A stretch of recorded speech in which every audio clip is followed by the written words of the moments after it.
How to block someone on TikTok. That's what I will show you in this video.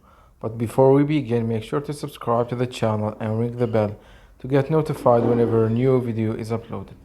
With that said, let's get started. So go ahead and open up TikTok.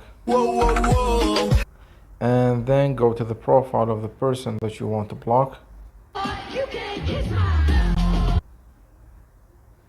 Say for example this one. Once you're here, what you need to do is you need to click on the three dots at the top right of the screen, and at the bottom left of the screen you see the icon that says block.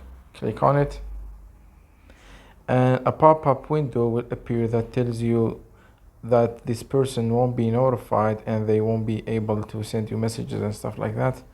So click block to confirm, and there you have it. You just block this person. So that was it for this video. That's how you can block people on TikTok. If you have any questions, please leave them in the comment section down below. With that said, see you in the next video.